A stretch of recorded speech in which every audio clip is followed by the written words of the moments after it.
신앙생활에서 중요한 게 많죠. 그 중에 절대적인 게 있어요. 오직 성령님이라는 사실입니다. 다시 합시다.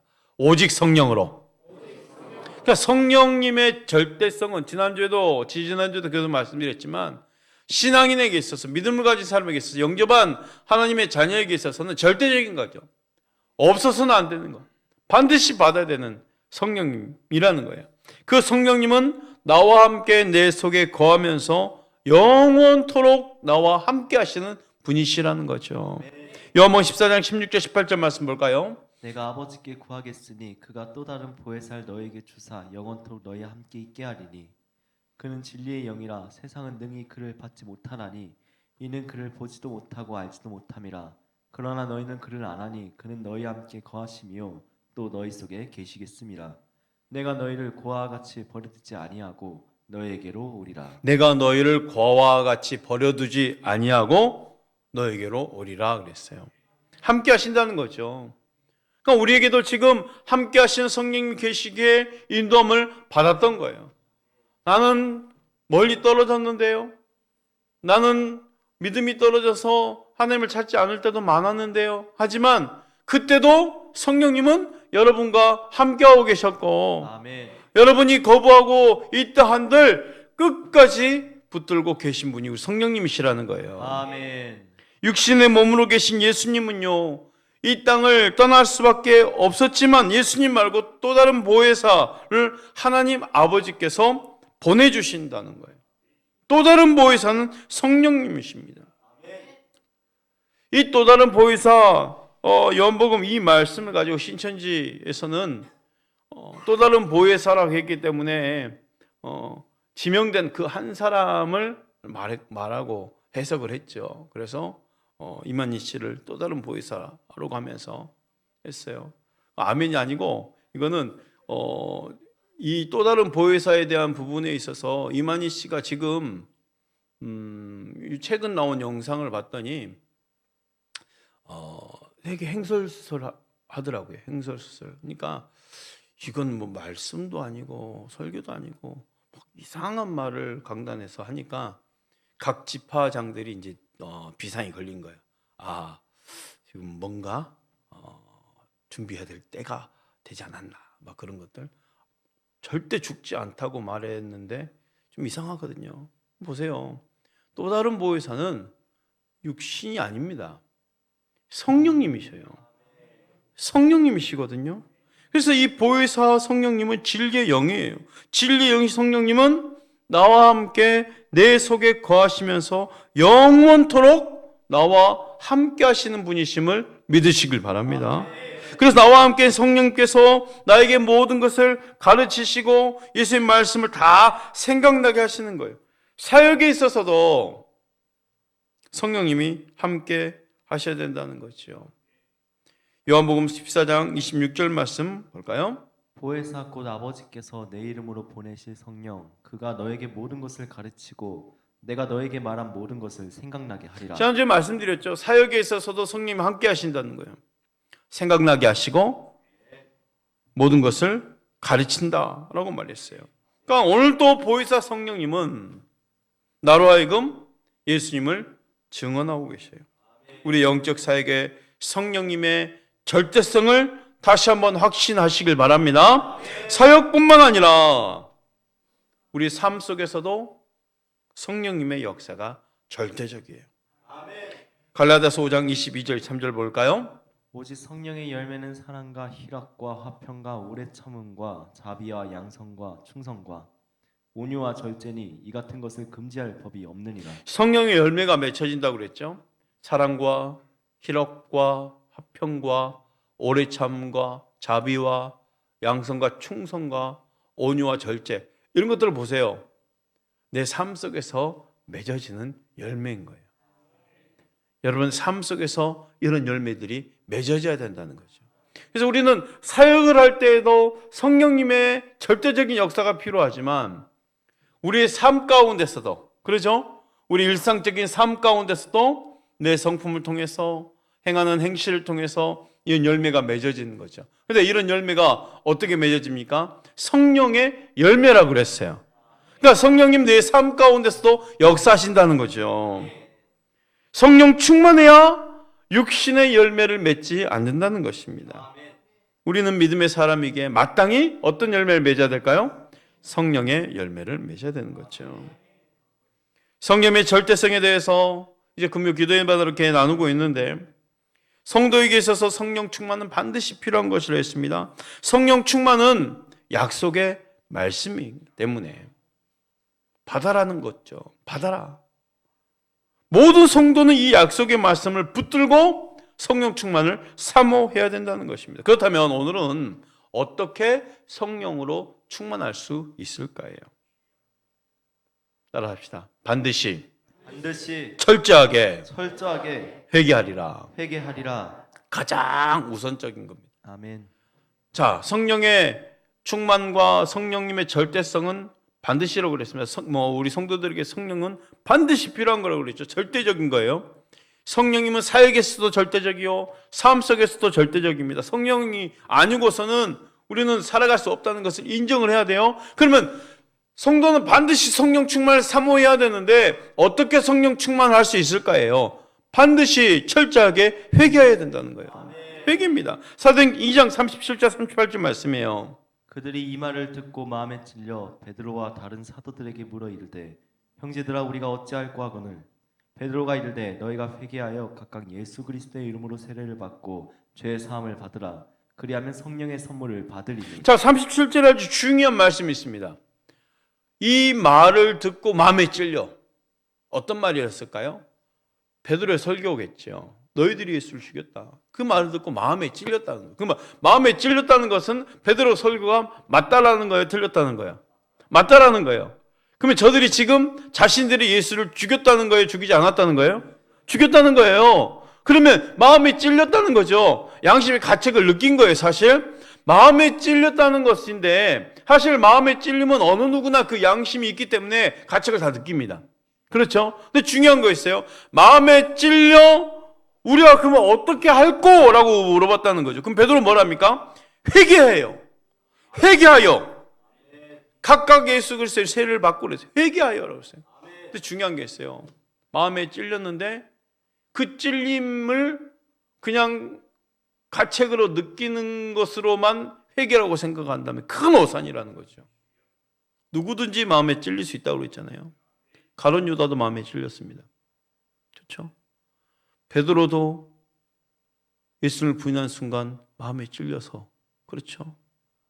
돌아온 주일 이제 소그룹 교제가 그 부분인데 예수님과 눈이 마주쳤잖아요. 마주쳤어요. 마음에 찔리는 그 순간에 그걸로 그냥 자책하고 나는 어쩔 수 없는 죄인인가 하면서 그렇게만 살았다면 아닙니다. 통곡하며 부르짖어야 된다는 거죠. 회개해요. 그러니까 베드로는 이 회개가 어떻게 해야 되는 걸 너무 잘 알고 있는 거 아닙니까? 마음에 찔린 것으로 끝나는 게 아니라는 거예요. 회개해요. 그래서 성령을 선물로 받으려면 우선돼야 될 것이 무엇입니까? 회개라는 거죠. 너희가 회개하여 각각 예수 그리스도 이름으로 세례를 받고 제사함을 받으라. 제사함을 받으면 성령을 선물로 받으리니. 성령을 선물로 받으리니. 그러니까 성령을 받기 위해서 전제되어야 할 것이 뭐예요? 회개라는 거예요. 회개. 회개란 죄를 깨닫고, 깨닫는 것이 이제 찔림이잖아요. 그런데 토해내는 거예요. 토해내는 것. 죄를 깨닫고 토해냈으면 이제 그 죄를 끊어내야 진정한 회개라고 할 수 있습니다. 그죠? 고백을 했어요. 다시 그 일로 돌아서서 그 일을 한다는 건 회개가 아니죠. 회개는 뭐예요? 돌이킨다는 거. 완전히 반대로 돌아선다는 거예요. 방향을 바꾼다는 거예요. 그게 진정한 회개죠. 방향 전환이에요. 무슨 말이냐면 세상을 향해서 지옥을 향하던 그 걸음을 돌아서서 주님을 향해서 천국을 향해서 돌이키라는 의미죠. 과거의 말씀과 단절되었던 어긋났던 삶과 그런 것들을 다 끊어내고 새로운 피조물로서의 삶을 살아내야 된다는 거예요. 또 어떻게 성령 충만할 수 있을까요? 따라합시다. 성령님을 인정하고 성령님을 인정하고 간절히 기도하리라. 간절히 기도하리라. 누구를 인정해야 된다고요? 성령님을 인정해야 된다는. 아멘. 간절히 기도하는 사도행전 15장 28절 말씀 봅시다. 성령과 우리는 이 요긴한 것들 외에는 아무 짐도 너에게 지우지 아니하는 것이 옳은 줄 알았노니. 초대교회 그 예루살렘 교회에서 회의를 하는데 28절 다시 한번 보십시오. 자신들을 어떻게 표현합니까? 누구랑 같이 연결해 버려요? 성령과 우리는. 아주 중요한 표현입니다. 지금까지 그냥 자기 자신이라고 했지 않겠어요? 성령을 받기 전에는. 근데 성령을 받고 나니까 자기를 표현할 때 어떻게 표현해요? 성령과 우리는. 야, 어떻게 이런 표현을 할 수 있겠습니까? 초대교회 예루살렘 그 교회에서 성령님을 인정하고 있다라는 거예요. 아니 눈에 보이지 않는데 어떻게 인정합니까? 근데 인정을 했어요. 왜? 성령을 받았고 직접 체험을 했기 때문에 성령님 함께 거주하고 계신 것을, 우리 가운데 성령님 계신 것을 아는 거예요. 사랑하는 성도 여러분, 이 자리에 우리 예배 가운데 성령님의 임재가 있음을 믿으시길 바랍니다. 나와 함께하고 계시는 거예요. 그래서 우리도 표현할 때 반드시 표현하는 거, 성령과 우리는이에요. 성령님이 인정하는 거죠. 초대교회 성도들은 성령님이 늘 함께 하심을 확신했어요. 마찬가지로 우리에게도 지금 이 자리에도 성령님이 함께 하심을 믿으시길 바랍니다. 우리는 우리의 모든 삶의 전 영역에서 언제나 성령님을 인정해야 된다는 거예요. 그렇다면 예루살렘을 떠나지 말고 성령님을 기다리라는 이 예수님의 말씀에 초대교회가 한 일이 있지요. 사도행전 1장 14절 말씀입니다. 여자들과 예수의 어머니 마리아와 예수의 아우들과 더불어 마음을 같이하여 오로지 기도에 힘쓰더라. 따라합시다. 오로지 기도에 힘쓰더라. 기도에 힘쓰더라. 그러니까 성령님을 인정하고 간절히 기도하는 거예요. 성령 충만을 사모한다면 이 약속의 말씀을 붙들고 오직 기도에 힘쓰시길 바랍니다. 하나님 아버지는 분명 구하는 자에게 성령을 주시겠다고 하셨어요. 누가복음 11장 13절 말씀이에요. 너희가 악할지라도 좋은 것을 자식에게 줄 줄 알거든 하물며 너희 하늘 아버지께서 구하는 자에게 성령을 주시지 않겠느냐. 너희 하늘 아버지께서 구하는 자에게 성령을 주시지 않겠느냐. 기도한 자에게 반드시 성령을 주심을 믿으시길 바랍니다. 이 약속의 말씀을 붙들고 이 말씀에 근거해서 성령 충만의 지름길은 오직 기도에 있음을 우리는 인정해야 된다는 거죠. 또한 어떻게 성령 충만할 수 있을까요? 다시 한번 따라서 할까요? 겸손한 마음으로 간절히 말씀을 사모하리라. 간절히 말씀을 사모하리라. 말씀을 사모할 때 겸손한 마음이 있어야 되고요, 간절히 사모해야 돼요. 로마의 백부장 고넬료 이야기 아시죠? 성령을 받았던 사건입니다. 그 한번 이야기를 볼까요? 사도행전 10장 24절 25절 말씀이에요.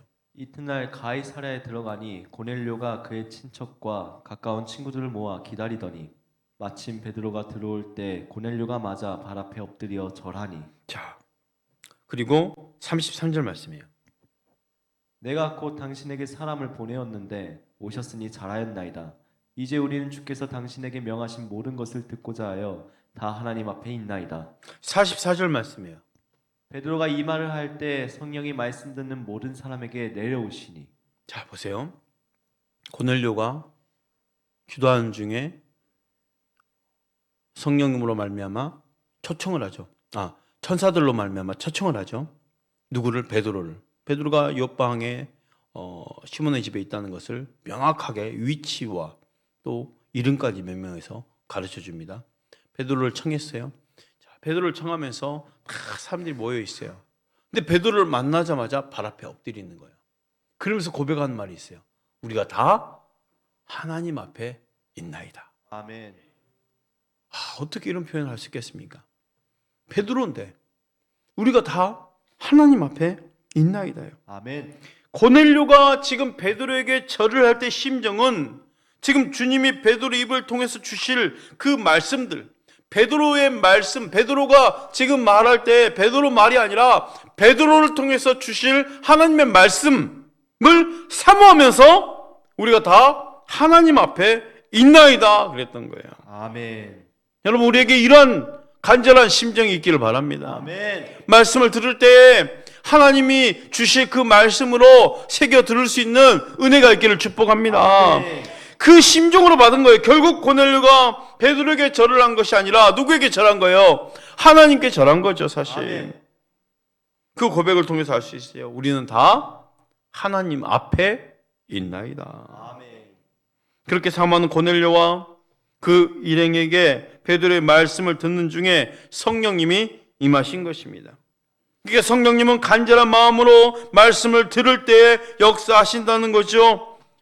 고넬료와 같은 그런 심정으로, 그런 마음으로 말씀을 사모하시길 바랍니다. 아멘. 또 어떻게 성령 충만할 수 있을까요? 따라합시다. 신령한 찬양으로 신령한 찬양으로 마음 문을 열리라. 마음을 열리라. 신령한 찬양, 진정한 찬양이죠. 입술의 고백, 그냥 입술로만 들려진 찬양이 아니라 그 가사에, 그 곡조에 내 마음을 담아서 진정으로 드리는 찬양. 그렇죠? 에베소 5장 18절 19절 말씀입니다. 술 취하지 말라. 이는 방탕한 것이니 오직 성령으로 충만함을 받으라. 시와 찬송과 신령한 노래들로 서로 화답하며 너의 마음으로 주께 노래하며 찬송하며. 우리가 18절, 에베소 5장 18절 말씀을 잘 알고 있죠. 술 취하지 말라. 이는 방탕한 것이니 오직 성령으로 충만함을 받으라. 근데 그 구절만 기억이 나요. 근데 그 다음 구절이 이렇게 돼 있잖아요. 19절 말씀. 시와 찬송과 신령한 노래들로 서로 화답하며 너희 마음으로 주께 노래하며 찬송하며. 그러니까 우리가 어떻게 충만할 수 있을지를 명확하게 방법을 알려주는 것이죠. 왜 술 취하지 말라고 합니까? 그것은 방탕한 것이기 때문이에요. 대신 우리는 무엇으로 충만을 받아야 된다는 거예요? 성령으로 충만받는 것이 필요해요. 성령으로 충만하려면 시와 찬송과 신령한 노래들이 살아있어야 된다는 것이죠. 그게 연결되는 구절이에요. 그래서 성령 충만과 은혜로운 찬양이 직결됐다는 거예요. 그 찬양이 곧 성령 충만이 이끌어질 수 있다는 거예요. 입술만의 찬양이 아니라 마음으로 주께 노래하며 찬송할 수 있기를 바랍니다. 성령 충만을 어떻게 할 수 있는지 다시 한번 말씀을 근거로 해서 정리해 볼까요? 회개함으로 오직 기도한 말씀과 찬양을 통해 이루어진다는 것을 우리가 지금 말씀을 통해서 알 수 있는 거잖아요. 지금 말씀에 있는 것을만 제가 알려드리는 거예요. 어떻게 성령 충만 받았는지. 회개함으로 오직 기도와 말씀과 찬양을 통해 성령 충만이 이루어졌어요. 그런데 한 가지가 더 필요합니다. 따라합시다. 성령의 역사하시는 성령님이 역사하시는 그 현장에 함께하리라. 그 현장에 함께하리라. 아멘. 아멘. 이게 참 중요해요. 말씀을 듣는 그 장소에 내가 있어야 되고요. 찬양하는 그 장소에 있어야 되고요. 기도하는 그 장소에 내가 있어야 된다는 거예요. 예루살렘에 수많은 다락방이 있었지만 성령님의 강력하게 임재했던 그 장소는 마가의 다락방이었다는 거죠. 120명이 함께 모여 기도하는 그 장소. 사랑하는 성도 여러분, 여러분들이 성령 충만한 장소에 있기를 축복합니다. 그를 위해서는 기도하는 장소에 자주 모여야 되겠죠. 전도한 현장이 있어야 되겠죠. 예배한 현장이 있어야 되겠죠. 특별히 이 전도와 선교의 현장은요, 성령님이 강력하게 역사한 장소예요. 사도행전을 보십시오. 수많은 그 선교 현장에 그 믿음의 역사들이 막 무궁무진하게 나타난 것을 보지 않습니까? 그러니까 전도 현장에 당연히 성령님이 역사하시는 거죠. 그 현장에 내가 있으면 되는 거예요. 말씀을 듣는 현장이 고넬료의 그 말씀이 선포되는 그 현장에 그 자리에 있는 사람 다 성령을 받았어요. 마가다락방에 기도하는 그 120명이 기도하는 자들이 다 성령을 받았어요. 그 현장에 우리가 있어야 된다는 거예요. 오순절 그 현장을 한번 볼까요? 사도행전 2장 1절부터 4절 말씀이에요. 오순절 날이 이미 이름에 그들이 다 같이 한 곳에 모였더니 호련히 하늘로부터 급하고 강한 바람 같은 소리가 있어 그들이 앉은 온 집에 가득하며 마치 불의 혀처럼 갈라지는 것들이 그들에게 보여 갓사람 위에 하나씩 임하여 있더니 그들이 다 성령의 충만함을 받고 성령이 말하게 하심을 따라 다른 언어들로 말하기를 시작하니라. 성령님이 누구에게 임했습니까? 그 자리에 모여서 사모하고 있는 모든 자들에게 임했다는 거예요. 다시 한번 말씀드립니다. 이 마가의 오순절 그 다락방에 그 자리에 모여있는 모든 자들, 기도하며 모여있는 모든 자들은 다 성령을 받았다는 거예요. 예루살렘에 수많은 사람들이 있었어요. 하지만 당시 똑같은 신앙생활을 했더라도 그날 그 자리에 없었다면 그 시간 성령을 받지 못한 거예요. 오늘도 이 원리는 동일합니다. 성령님은 간절히 사모하며 기도한 자들에게 역사하심을 확신하시길 바랍니다. 주의 이름으로 모이는 예배에 늘 함께 하시길 바랍니다.